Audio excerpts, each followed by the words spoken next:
YouTube channel लोक दर्पण पर सभी श्रोताओं का हार्दिक स्वागत करते हुए मैं भूपेंद्र डोंगरियाल एक बार पुनः आज आप सभी के लिए अपने कहानी संग्रह 9 दिन 100 कहानी की एक और कहानी लेकर हाजिर हुआ हूँ। आज की कहानी का शीर्षक है बेगारी।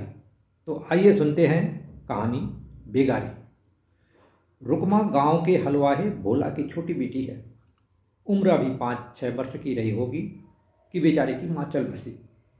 बड़ी बहन राम प्यारी की 10 वर्ष की उम्र में ही शादी हो गई। बड़ा भाई राम भज साहूकार से लिए कर्ज को पाटने के लिए उनके खेतों में बेगारी करता। रुकमा का 4 साल का एक छोटा भाई भी है जो माँ के संसार छोड़कर जाने के बाद रुकमा को ही अपना सब कुछ समझता है। समझे भी क्यों नहीं, पत्नी के आकस्मिक मौत के बाद भोला पर दुखों का जो पहाड़ टूटा, उसने एक परिवार की कमर ही तोड़ दी। भोला जो पहले हलवाही के साथ साथ अपनी 5 बीघे जमीन से परिवार का भरण पोषण करता था, अब केवल हलवाहा ही रह गया। 5 बीघे जमीन को गिरवी रखकर पहले पत्नी के इलाज के लिए भजराम साहूकार से पैसे लिए, पर बीमारी ऐसी थी कि भोला की जमीन भी गई और पत्नी की जान भी नहीं बच पाई। इसी गम में बेचारा शराब का आदी हो गया। बेटी की शादी के लिए 10,000 रुपये साहूकार से उधार लिए। वह भी जब सूद के साथ 3 वर्ष में दूने हो गए तो साहूकार के घर लड़के को बेगारी करनी पड़ी है।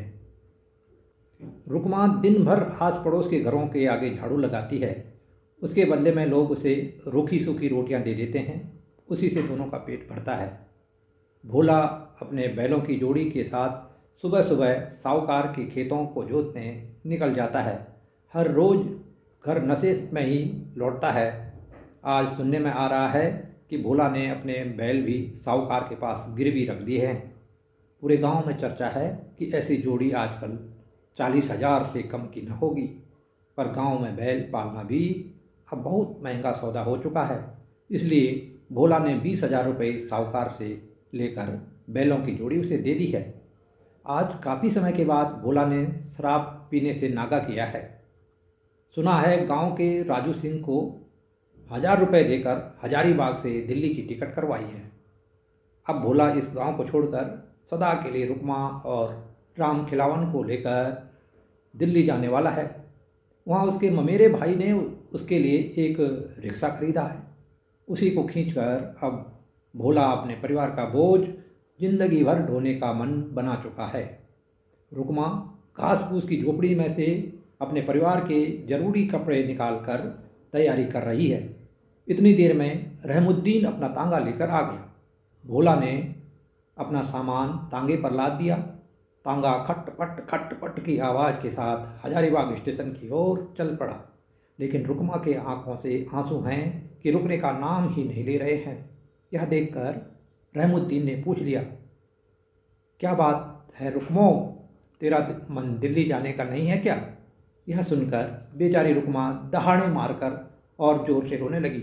वह बोली, हम तो जा रहे हैं, पर अब न जाने कभी इस गांव की ओर आना होगा या नहीं। अब हमारे भैया राम भज को जिंदगी भर साहूकार की बेगारी ही करनी होगी। यह सोचकर मन टूटा जा रहा है चचा जान। तो आपको यह कहानी कैसे लगी अपने कमेंट में अवश्य लिखिए। अगली वीडियो में एक नई कहानी के साथ मैं पुनः आप सभी के लिए यहाँ पर हाजिर रहूँगा। तब तक के लिए बहुत बहुत धन्यवाद।